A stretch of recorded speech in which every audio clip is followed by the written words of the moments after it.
آخر مستجدات وتطورات أصغر ملعب الأمير مولاي عبد الله، واحد من أكبر المشاريع الرياضية في تاريخ المغرب، واللي كيمثل نقلة نوعية في البنية التحتية منذ بداية أشغال البناء أواخر سنة 2023. وأشغال بناء هذا الملعب ما توقفتش، بل وأن الأشغال ما كانتش كتوقف ليل ونهار. وحاليا أشغال ملعب الأمير مولاي عبد الله كترفع النهاية ديالها باش نشهدوا على افتتاح واحد من أحدث وأجمل الملاعب العالم. واليوم غنشوفوا شنو هما آخر مستجدات الأشغال اللي وصلنا للملعب، وغنتعرفوا على بزاف ديال التفاصيل التقنيه المتعلقه بالتغليف. خليك معنا حتى للاخر، دعمنا بلايك واشترك بالقناه باش يوصلك كل جديد ديالنا. اشغال تغليف ملعب الامير مولاي عبد الله راه في المراحل النهائيه ديالها، بحيث تمت عمليه ازاله جميع الرافعات اللي كانت خارجه من وسط السقف، وتمت عمليه تغطيه الاماكن ديالها، وايضا كتواصل عمليه تركيب الواح الالمنيوم المشكله من اجل التهويه والتاثير البصري في مختلف الجهات والمناطق من السقف. وكتلاحظوا في الصوره باللي كاين عدد كبير من الرافعات اللي دايرين بالملعب، وما بيناتهم كاينه رافعه اساسيه عملاقه اللي كتساعد في حمل الالواح الالمنيوم المركبه. كيتم تثبيتها على الهيكل الفرعي اللي تم تثبيته على الهيكل الاساسي المعدني للملعب.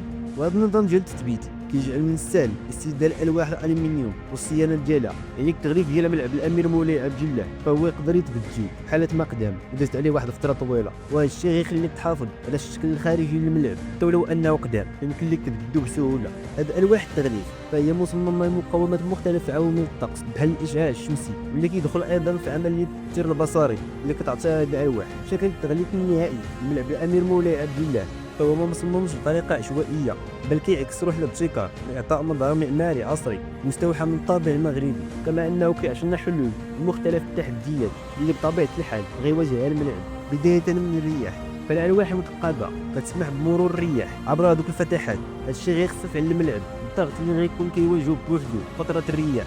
عملية تركيب الألواح المتبقية سواء في السقف أو في الهيكل قريب أنها تسالي بشكل نهائي في الأسابيع المقبلة، بما أن هذه العملية كتاخذ وقت طويل. فمن المتوقع أن آخر أشغال الملعب غتبقى في هذا التغليف. بوسط عندنا السقف الداخلي للملعب واللي كيكمل لينا غطاء السقف. أشغال تغليف هذا الجزء فهي انتهت تقريبا، تحتاج الطبقة البيضاء النهائية، فراه تم تركيب طبقة إنشائية عازلة كتركب مباشرة فوق الهيكل المعجني، والدور ديالها هو حماية الهيكل من تسرب المياه اللي ممكن تأثر عليه مع مرور الوقت. كما أن هذه الطبقة تقلل من انتقال الحرارة داخل الملعب، بالإضافة إلى توفير سطح متساوي باش يتم تركيب الغشاء الأبيض النهائي اللي كيلعب دور كبير في تصريف المياه طبقا لدرجة الميلان، مما كيساعد على توجيه مياه الأمطار نحو قنوات الصرف المحمية في الهيكل الخارجي. هذه الطبقة البيضاء فهي عندها دور آخر، فهي كتعكس الضوء وكتزيد من الإنارة الطبيعية، وهذا الشيء كيفسر شدة اللمعان ديالها، حيت غتساعد هذه الطبقة إعطاء صورة رائعة للملعب وعكس الضوء خصوصا في أثناء الليل.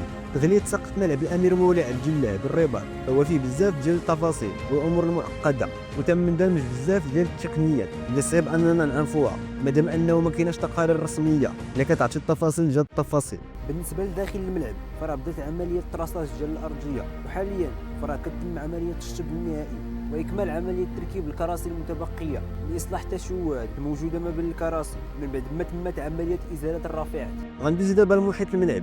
إما كيبان أنه محيط الملعب بدا كيخوى بشكل نهائي تجهيزا للافتتاح المقبل. حاليا كيتم العمل على إنارة المساحات المحيطة بالملعب، وكتستمر أيضا عملية تعشيب المناطق المتبقية، بالإضافة إلى عملية تهيئة وتجهيز المداخل الخاصة بمراقب أصحاب الVIP ومداخل الشخصيات الكبيرة ومداخل اللاعبين وسيارات الإسعاف ومداخل غرف البث والصحافة اللي كاينين تحت الأرض بجانب الملعب. أيضا تم العمل مؤخرا على ترقيم بوابات الجمهور من بعد ما تمت عملية تركيب البوابات المحيطة بالملعب. محيط الملعب كيخدم بنظام توزيع دقيق تفادي الاكتظاظ